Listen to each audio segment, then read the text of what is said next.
ವಿಠಲ್ ಭಟ್ರೆ, ನೋಡ್ತಾ ಇದ್ವಿ ಐತಿಹಾಸಿಕ ದಿನ ಅಲ್ಲಿ ಸಪ್ತ ಮಂದಿರಕ್ಕೆ ಪ್ರದಕ್ಷಿಣೆಯನ್ನು ಹಾಕ್ತಾ ಇರುವಂಥದ್ದು ನರೇಂದ್ರ ಮೋದಿ ಅವರು. ಅದ್ರ ಬಗ್ಗೆನೂ ಕೂಡ ನೋಡೋದಾದ್ರೆ ಆ ಸಪ್ತ ಮಂದಿರಗಳ ಬಗ್ಗೆ, ಅದರ ವಿಶೇಷತೆ, ಮಹತ್ವ, ಸಂದೇಶ, ಸಂಕೇತಗಳು.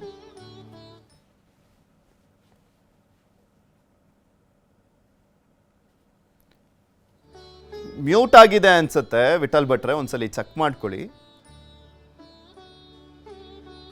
ಈಗ ಕೇಳಿಸ್ತಾ ಇದೆ? ಈಗ ಕೇಳಿಸ್ತಾ ಇದೆ, ಮಾತನಾಡಿ.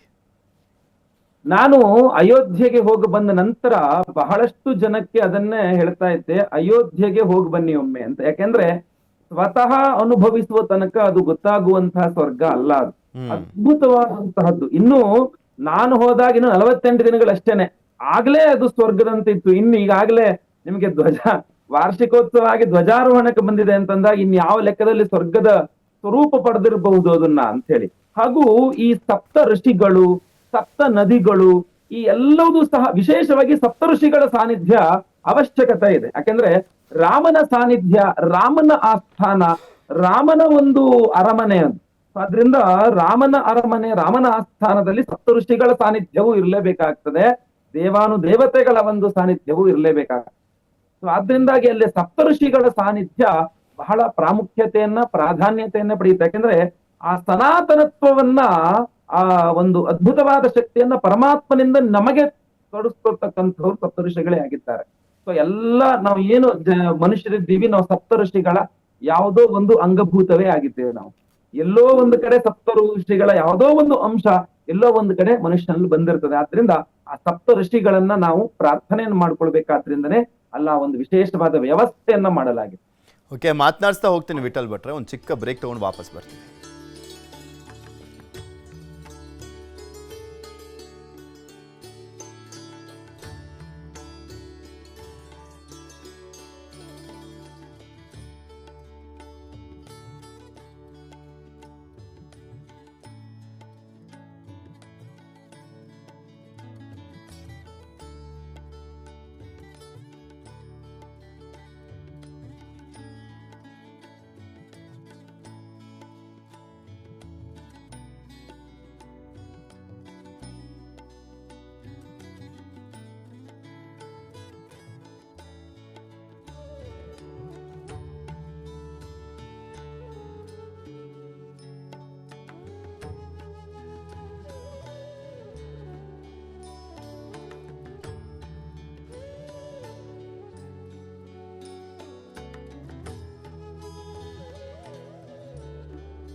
ನರೇಂದ್ರ ಮೋದಿ ಅವರು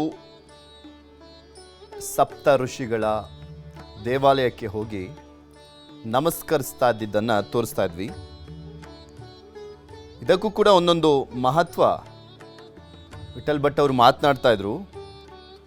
ವಿಠಲ್ ಭಟ್ರೆ, ಇದು ಬರೀ ರಾಮ ಭಕ್ತಿಯ ಮಂದಿರ ಮಾತ್ರ ಅಲ್ಲ, ವೇದಾಂತದ ಬಗ್ಗೆ ಸಂದೇಶವನ್ನು ಕೊಡುವಂಥದ್ದು, ನಮ್ಮ ಇತಿಹಾಸದ ಬಗ್ಗೆ, ನಮ್ಮ ಪರಂಪರೆಯ ಬಗ್ಗೆ, ನಮ್ಮ ಸಂಸ್ಕೃತಿಯ ಬಗ್ಗೆ, ಋಷಿಮನೆಗಳ ಮಹತ್ವದ ಬಗ್ಗೆ ಒಂದು ಸಂದೇಶವನ್ನ ಸಾರುವಂತಹ ಮಂದಿರ ಅಂತ ಹೇಳಿದ್ರು ತಪ್ಪಾಗ್ಲಿಕ್ಕಿಲ್ಲ ಅಂತ ಕಾಣಿಸುತ್ತೆ. ಖಂಡಿತ ಇಲ್ಲ. ಯಾಕೆಂದ್ರೆ ರಾಮೋ ವಿಗ್ರಹವಾನ್ ಧರ್ಮ ಅಂತ ಒಂದು ವಾಕ್ಯ ಬರ್ತದೆ. ರಾಮೋ ವಿಗ್ರಹವಾನ್ ಧರ್ಮ ಅಂತಂದ್ರೆ ರಾಮ ಬೇರೆ ಅಲ್ಲ, ಧರ್ಮ ಬೇರೆ ಅಲ್ಲ ಅಂತ. ಅಂದ್ರೆ ಕೃಷ್ಣ ನುಡಿದಂತೆ ನಡೆ, ರಾಮ ನಡೆದಂತೆ ನಡೆ ಅಂತ ನಮ್ಮ ಭದ್ರಗಿರಿ ಅಚ್ಯುತದಾಸರು ಹೇಳ್ತಾ ಇದ್ರು. ಅಂದ್ರೆ ಕೃಷ್ಣ ಯಾವ ರೀತಿಯಲ್ಲಿ ಇರ್ಬೇಕು ಅಂತ ಹೇಳಿದ್ರಂತ. ಅವನ್ ನಡೆದಂಗ್ ನಡ್ಕೊಳಕ್ ಆಗಲ್ಲ. ಅವನ್ ವಿಷಾನು ಕುಡ್ದ ಬೆಟ್ಟನೂ ಆಯ್ತದ, ಅವ್ನ್ ನೋಡ್ದಂಗ್ ನಡಿಯಕ್ಕಾಗಲ್ಲ, ಅವ್ರ ನಡೆದಂಗ್ ನಡಿಯಕ್ಕಾಗಲ್ಲ. ಅವನು ನುಡಿದಂತೆ ನಡಿಬಹುದು. ಯಾಕಂದ್ರೆ ಅವನು ಇಡೀ ಭಗವದ್ಗೀತೆಯನ್ನು ಹೇಳ್ಕೊಟ್ಟಿದ್ದಾನೆ ಕೃಷ್ಣ. ಯಾವ ರೀತಿಯಲ್ಲಿ ಜನ್ಮ ಸಾರ್ಥಕ ಮಾಡ್ಕೊಳ್ಬೇಕು, ಸಾರ್ಥಕತ್ವ ಹೇಗೆ ಬರ್ತದೆ ಅನ್ನುವಂಥದ್ದನ್ನು ತಿಳಿಸಿದ್ದಾನೆ ಕೃಷ್ಣ. ಅದೇ ತರ ರಾಮೋ ವಿಗ್ರಹವಾನ್ ಧರ್ಮ ಅಂತ ರಾಮ ತಾನು ಜೀವನ ಮಾಡಿ ಜೀವಿಸಿ ತೋರಿಸಿದ್ದಾನೆ ಯಾವ ರೀತಿಯಲ್ಲಿ ಮನುಷ್ಯ ಬದುಕಬೇಕು ಅನ್ನುವಂಥದ್ದು. ಎಲ್ಲೆಲ್ಲಿ ಯಾವ ರೀತಿಯ ಸಮಸ್ಯೆಗಳು ಬರ್ತದೆ, ಮನುಷ್ಯ ಆವಾಗ ಯಾವುದಕ್ಕೆ ಪ್ರಾಧಾನ್ಯತೆ ಕೊಡಬೇಕು, ಯಾವುದಕ್ಕೆ ಕೊಡಬಾರದು, ಯಾವುದಕ್ಕೆ ಎಷ್ಟು ಪ್ರಾಧಾನ್ಯತೆಯನ್ನು ಕೊಡಬೇಕು, ಎಷ್ಟು ಕೊಡಬಾರದು, ಎಲ್ಲಿ ಅತಿ ಆಗಬಾರದು, ಎಲ್ಲಿ ಕಡಿಮೆ ಆಗಬಾರದು, ಪ್ರತಿಯೊಂದು ರಾಮ ಅಂದ್ರೆ ಧರ್ಮ, ಧರ್ಮ ಅಂದ್ರೆ ರಾಮ ಅಂದ್ರೆ ಅಂತಹ ರಾಮನ ಪ್ರತಿಷ್ಠಾಪನೆಯನ್ನ ನಾವು ಮಾಡಿಕೊಂಡಾಗ ಇಡೀ ಸಮನ್ವಯ ಸಂಪೂರ್ಣವಾದಂತಹ ಧರ್ಮ ಅದರ ಅಂಡರಲ್ಲಿ, ಆ ವೃಕ್ಷದ ಅಂಡರ್ನಲ್ಲಿ ಬರ್ತದೆ, ಅದರ ಕೆಳಗಡೆನೆ ಬರ್ತದೆ. ಸಪ್ತ ಋಷಿಗಳ ವಿಚಾರಕ್ಕೆ ಸಂಬಂಧಪಟ್ಟಂತೆ ಮಾತಾಡ್ತಾ ಇದ್ವಲ್ಲ ಇಲ್ಲಿ, ಅಂದ್ರೆ ಯಾರ್ಯಾರು ಗುರುಗಳಿದ್ದಾರೆ, ಯಾವ್ಯಾವ ರೀತಿಯಲ್ಲಿ ಅವರಿಗೆ ಜೀವನದಲ್ಲಿ ಪಾಠವನ್ನ ಕಲಿಸಿದಂಥವ್ರು, ಯುದ್ಧದ ಬಗ್ಗೆ ಹೇಳ್ಕೊಟ್ಟಂಥವ್ರು, ಕುಲದ ಬಗ್ಗೆ ಹೇಳ್ಕೊಟ್ಟಂಥವ್ರು, ತಮಗೆ ಆಶ್ರಯ ಕೊಟ್ಟಂತ ಗುರುಗಳಾಗಿರ್ಬೋದು, ಇದೆಲ್ಲ ಗುರುಗಳು ಯಾರ್ಯಾರೆಲ್ಲ ಇದ್ದಾರೆ ಅವ್ರಿಗೂ ನಾವು ಎಷ್ಟು ಮಟ್ಟಿಗೆ ಮಹತ್ವವನ್ನ ಕೊಡಬೇಕು, ಎಷ್ಟು ಮಟ್ಟಿಗೆ ಆರಾಧಿಸಬೇಕು ಅನ್ನುವಂಥ ಸಂದೇಶ ಕೂಡ ಇದರಲ್ಲಿ ಅಡಗಿದೆ. ನೋಡಿ, ವಾಲ್ಮೀಕಿಗಳು ಬಹಳ ಮುಖ್ಯವಾಗಿ ನಾವು ಆರಾಧನೆ ಮೊದಲು ನಮಸ್ಕಾರ ಮಾಡ್ಬೇಕಾಗಿರ್ತಕ್ಕಂಥ. ವಾಲ್ಮೀಕಿಗಳಿಲ್ದೆ ಹೋದ್ರೆ ನಮ್ಗೆ ಇವತ್ತು ರಾಮಾಯಣವೇ ಇಲ್ಲ ಅನ್ನುವ ರೀತಿಯಲ್ಲಿ ಆಗ್ತಿದೆ. ಅದರಿಂದ ವಾಲ್ಮೀಕಿಗಳಿಂದ ಆರಂಭಗೊಂಡು ನಾವು ಎಲ್ಲರನ್ನೂ ನಮಸ್ಕಾರ ಮಾಡ್ಕೊಂಡು ಬರ್ಬೇಕಾಗ್ತದೆ. ವಾಲ್ಮೀಕಿಗಳಿಂದಾಗಿ ನಮಗೆ ರಾಮನ ಒಂದು ಸಾನ್ನಿಧ್ಯದ ನೆನಪು ಇಲ್ಲಿ ತನಕ ಉಳಿಯುವಂತಾಯ್ತು. ರಾಮ ಬಂದ ಹೋದ ನಮಗೆ ಗೊತ್ತ. ಯಾಕೆ ನಮಗಿನ್ನ ನಮ್ಮ ಮುತ್ತಾತ ಏನೇನ್ ಮಾಡ್ದ ಅಂತ ನಮಗೆ ಗೊತ್ತಿಲ್ಲ. ನಮ್ಮ ಮುತ್ತಾತನ ಅಪ್ಪ ಯಾರು ಅಂತಲೂ ನಮಗ್ ಗೊತ್ತಿಲ್ಲ. ನಮ್ಮ ಮುತ್ತಾತನ ಮುತ್ತಾತ ಯಾರು ಅಂತ ಗೊತ್ತೇ ಇಲ್ಲ ನಮ್ಗೆ. ಸೊ ಹೀಗೆ ರಾಮನನ್ನು ಮರೆಯಬಹುದಾಗಿ ಮರೆತು ಹೋಗ್ತಿದ್ವೋ ಏನೋ. ಆದ್ರಿಂದ ವಾಲ್ಮೀಕಿಗಳಿಗೆ ಮೊದಲನೇದಾಗಿ ನಾವು ಧನ್ಯವಾದಗಳನ್ನ ಹೇಳಿ, ಅವರಿಗೆ ಎಷ್ಟು ನಮಸ್ಕರಿಸಿದ್ರು, ಅವರಿಗೆ ಎಷ್ಟು ಇದು ಮಾಡಿದ್ರು ಸಹ ಕಡಿಮೆನೆ. ಅದ್ರಿಂದಾಗಿ ವಾಲ್ಮೀಕಿಗೆ ನಾವು ನಮಸ್ಕಾರವನ್ನು ಮಾಡಿ, ವಾಲ್ಮೀಕಿಗಳು ಪ್ರಾತಸ್ಮರಣೀಯರು ಅಂತ. ವಾಲ್ಮೀಕಿಗಳು ಬೆಳಗ್ಗೆ ಎದ್ದ ತಕ್ಷಣ ವಾಲ್ಮೀಕಿಗಳು ನಮಸ್ಕಾರ ಮಾಡಿದ್ರೆ ನಮ್ಗೆ ಎಲ್ಲ ಪಾಪ ಪರಿಹಾರ ಅಂತ. ಅದ್ರಿಂದ ಆ ರೀತಿಯಲ್ಲಿ ನಾವು ಎಲ್ಲ ಋಷಿಗಳನ್ನ ಆಮೇಲೆ ಸ್ಮರಣೆ ಮಾಡ್ಕೊಂಡು ಬರ್ತಕ್ಕಂಥದ್ದು. ಮೊದಲನೇದಾಗಿ ರಾಮ ಅಂದ್ರೆ ವಾಲ್ಮೀಕಿ ಮಹರ್ಷಿಗಳು ಬಹಳ ಮುಖ್ಯವಾಗಿ ಬೇಕಾಗಿರ್ತಕ್ಕಂಥ. ಇಲ್ಲಿ ಭಗವದ್ಧ್ವಜನೇ ಆಗ್ಲಿ, ಯಾವುದೇ ಒಂದು ಪ್ರಮುಖ ಮಂದಿರದ ಮೇಲೆ ಒಂದು ಧ್ವಜ ಹಾರಾಡುವಂತ ಸಂದರ್ಭದಲ್ಲಿ ಆ ವೇವ್ ಇದೆಯಲ್ಲ, ಆ ಧ್ವಜದ ವೇವ್ ಇದೆಯಲ್ಲ, ಇಟ್ಸೆಲ್ಫ್ ಒಂದೊಂದು ಶಕ್ತಿಯ ಸಂದೇಶವನ್ನ ಸಾರುತ್ತೆ ಅನ್ನುವಂಥದ್ರ ಬಗ್ಗೆ ಉಲ್ಲೇಖ ಆಗಿರುವಂತದ್ನೆಲ್ಲ ನಾವು ನೋಡ್ತಾ ಇದ್ವಿ. ಅದ್ರ ಬಗ್ಗೆ ಹೇಳೋದಾದ್ರೆ ಬಹಳ ಅದ್ಭುತವಾದಂತಹ ನಿಮಗೆ ಅಂತ ಹೇಳ್ತೇನೆ, ನಿಮ್ಗೆ ಉದಾಹರಣೆ ಅಂತ ಹೇಳ್ಬೋದು. ಇವತ್ತಿಗೂ ನಾನೇನೋ ಒಂದು ಸೇರ್ಸ್ಕೊಂಡ್ ಹೇಳ್ಬೇಕಾಗಿಲ್ಲ.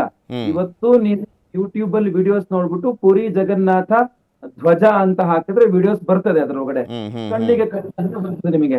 ನೀವು ಇವತ್ತು ಪುರಿ ಜಗನ್ನಾಥಗೆ ಹೋಗಿ ನಿಂತ್ಕೊಳ್ಳಿ, ಯಾವತ್ತೂ ಸಹ ಪುರಿ ಜಗನ್ನಾಥನ ಧ್ವಜ ಗಾಳಿಗೆ ವಿರುದ್ಧವಾಗಿ ಹಾರ್ತಾ ಇರುತ್ತೆ. ಗಾಳಿಗೆ ವಿರುದ್ಧವಾಗಿ ಹಾರ್ತಾ ಇರುತ್ತೆ ಧ್ವಜ. ನೀವು ಕೆಳಗಡೆ ಗಾಳಿ ಹಿಂಗ್ ಬೀಸ್ತಾ ಇದೆ, ಮೇಲ್ಗಡೆ ಅದ್ರ ಉಲ್ಟಾ ಹಾರ್ತಾ ಇರುತ್ತೆ ಧ್ವಜ. ಅಂತಹ ಒಂದು ಶಕ್ತಿಯುತವಾಗಿರ್ತಕ್ಕಂಥ ಸನ್ನಿಧಾನ ಪುರಿ ಜಗನ್ನಾಥ.